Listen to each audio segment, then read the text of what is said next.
আজকে যদি আমরা আর আপনারা হয়ে যাই, তাহলে এই নতুন বাংলাদেশ আর হবে না। বিভেদ হয়ে গেল। এই বিভাজনটা ভালো না। কারণ তোমরা বলার সময় বলেছো যে আমাদের এখানে স্বৈরাচারী সরকারের লোক বসে আছে, আমাকে এই করছে। তারা চলে যায় নাই।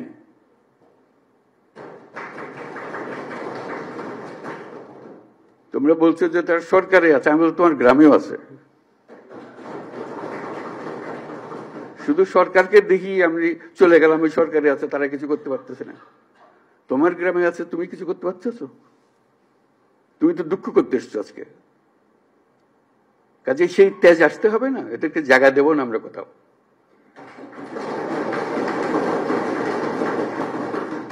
আমাকে তার ভয়ে আমার গ্রামে পথ চলতে হবে, এই বাংলাদেশ করলাম আমরা। এই বাংলাদেশটা আমরা করি নাই।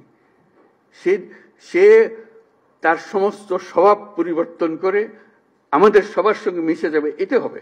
কিন্তু তার স্বভাবে সে চলতে থাকবে আমার সামনে দিয়ে, আর আমি বলবো আমি নতুন বাংলাদেশ করে ফেলেছি। হলো না।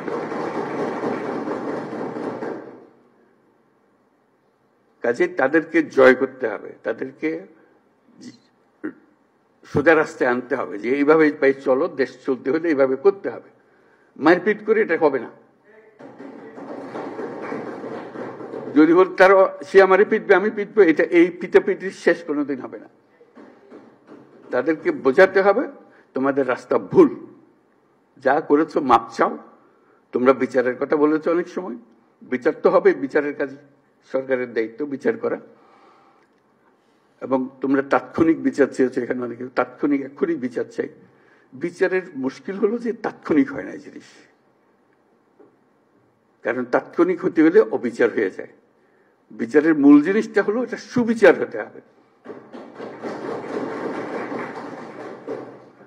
বিচারের কাজ চলতে থাকুক, যারা অপরাধী, যাকে সাক্ষ্য প্রমাণ আছে, তারা পুলিশের হাতে সুপর্দ করে দাও, বিচারের হাতে তুলে দাও। সে প্রক্রিয়া চলতে থাকবে, তুমি তুলে দেবে তাকে, যথেষ্ট সাক্ষী প্রমাণ সহ। অবিচার যেন না হয়। আমরা অবিচারের বিরুদ্ধে দাঁড়িয়েছিলাম বলেই আজকে এই সংগ্রাম হয়েছে, এই আত্মত্যাগ হয়েছে।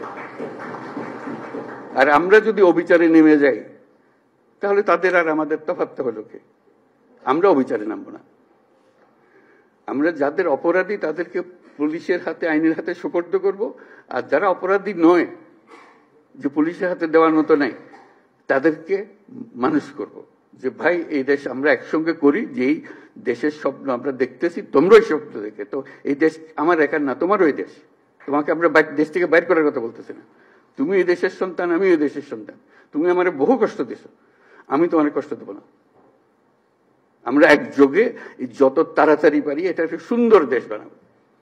এই করতে আসতে হবে তো আমাদেরকে, বোঝাপড়াতে আসতে হবে। সেই বোঝাপড়াটা তোমাদের থেকে শুরু হতে হবে। সরকারি পর্যায়ে বোঝাপড়া হয় না। কাজেই সেই জিনিসটা দেখো, যারা অপরাধী তাদের অবশ্যই বিচার করতে হবে, যারা অপরাধী নয় তাদেরকে সৎ পথে নিয়ে আসতে হবে আমাদেরকে এই দেশে থাকার জন্য।